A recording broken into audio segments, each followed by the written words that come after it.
ہوتی ہے، ان جیسے اوصاف کسی میں ہے۔ اگر 10 روپے مسجد کو دیں تو وہ کہتے ہیں کہ ہم بلادہ فقی ہے، کوئی 1000 روپیہ دے تو وہ کہتا ہے میں نے احسان کر دیا ہے۔ ذرا انہی سے پوچھئے جب بھی ضرورت محسوس کی گئی ہے تو اپنا تن من دھن سب کچھ قربان کر کے دین اسلام کے لیے اپنے آپ کو پیش کر دیا ہے۔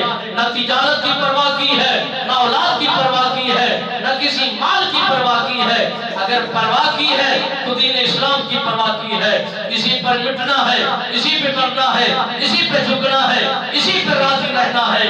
مالک بے نیاز ان کی قربانیوں کو تو اپنی بارگاہ میں قبول کر چکا ہے۔ انہی کی فیوز و برکات سے ہمیں دنیا آخرت کی بھلائیاں نصیب فرمائے، دنیا آخرت کی ہر میدان کے اندر کامیابیاں نصیب فرمائے، اور ہر میدان کے اندر مولا کائنات ہمیں دنیا آخرت کی ہر ذلت ہر رسوائی سے ہمیں محفوظ فرمائے۔ اور میں اگلے جمعے سے انشاءاللہ عمرے کے لیے جا رہا ہوں۔ تمام دوست میری سفر کے لیے دعا فرمائیں گے۔ میں آپ لوگوں کے لیے وہاں پر بہترین سفر میں آپ لوگوں کے لیے دعا گو رہوں گا۔ اگر میرے انداز سے، میری گفتگو سے، میرے کلام سے کسی کی دل آزاری ہوتی ہے تو میں اس سے معذرت خواہ ہوں۔ لہذا یہ ہمارا اپنے جملے نہیں ہوتے، نہ ہمارا یہ مزاج ہوتا ہے۔ یہ گفتگو میں کوئی ایسی باتیں ہو جایا کرتی ہیں تو اپنے دل پر نہ لیجئے گا، اور میرے لیے یقیناً دعا کریں گے۔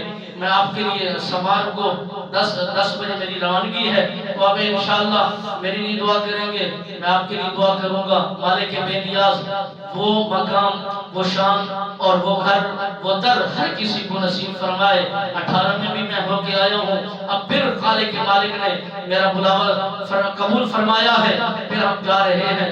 دعا کیجئے گا اللہ تعالیٰ آپ کو بھی سلامت رکھے، ہمیں بھی سلامتی کے ساتھ پے تکمیل تک پہنچائے۔ آمین ثم آمین وما لنا الا